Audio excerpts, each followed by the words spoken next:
तर आपण या ठिकाणी क्वेश्चन नंबर 14 या ठिकाणी सॉल्व करणार आहे. तर क्वेश्चन नंबर 14 दिलेला आहे. A flywheel at rest is reach an angular velocity 24 rad per second in 8 second. 8 सेकंदात त्याने अँग्युलर स्पीड जो अटेंड केलेला आहे तो 24 रॅड पर सेकंद आहे. With constant angular acceleration. Angular acceleration constant आहे म्हणजे अल्फा तुमचा कॉन्स्टंट आहे. ओके, ते आपलं फाइंड करता येईल. The total angle turn through during this interval is. तर त्याने किती अँगलने टर्न केलेला आहे या केसमध्ये, तर ते आपल्याला या ठिकाणी फाइंड करायचं. तर हा क्वेश्चन 2017ला आलेला होता आणि याचे 4 ऑप्शन आहे. A option 24 rad, B option 48 rad, C option 72 rad आणि डी ऑप्शन 96 रॅड. तर काय येईल आन्सर? तर या क्वेश्चनमध्ये आपल्याला असं दिलेलं आहे, एक फ्लाय व्हील आहे, तो रेस्टला आहे आणि नंतर त्याने एक अँग्युलर स्पीड अटेंड केलेलं आहे 24 रॅड पर सेकंद 8 सेकंदामध्ये. ओके, तर आपल्याला सांगितलं या दरम्यान त्याने किती अँगल टर्न केलेलं आहे ते आपल्याला या ठिकाणी फाइंड करायचं. तर यासाठी मी आता 3 इक्वेशन ऑफ मोशनपैकी एक इक्वेशन अँग्युलर मोशन या ठिकाणी यूज करणार आहे. ठीक आहे, तर आपल्याकडे 3 इक्वेशन कोणते होते लिनियरमध्ये घेतलं तर v = u + at.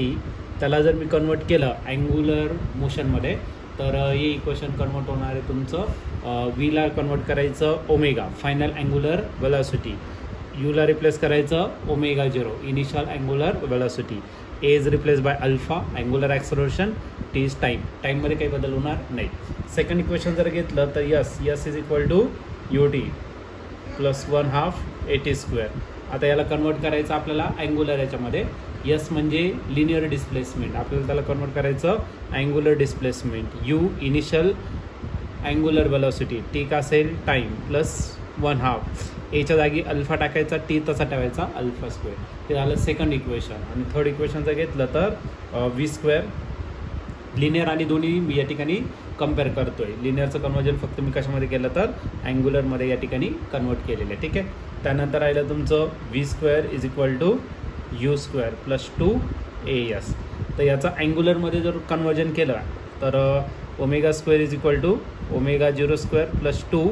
एला रिप्लेस करायचं अल्फाने, यसला रिप्लेस करायचं थिटाने, अल्फा × थिटा. तरी झालं तुमचं कन्वर्ट. आता याच्यामध्ये अँगल जर घेतला तर अँगल 2 ठिकाणी, तर एक सेकंड नंबरच्या इक्वेशनमध्ये आणि दुसरं थर्ड नंबरच्या इक्वेशनमध्ये. फर्स्ट केसमध्ये नाही आहे म्हणजे आपण यामध्ये सेकंड किंवा थर्ड यूज करू शकतो, पण त्याच्यामध्ये पण तुम्हाला टाईम गिवन आहे म्हणजे आपल्याला थर्डमध्ये जाण्याची काही गरज नाही आहे. आपण सेकंड इक्वेशनच यूज करून या ठिकाणी काय करू शकतो, एक्झाम्पल सॉल्व करू शकतो. मग सेकंड अँग्युलर इक्वेशन आपण या ठिकाणी यूज करू.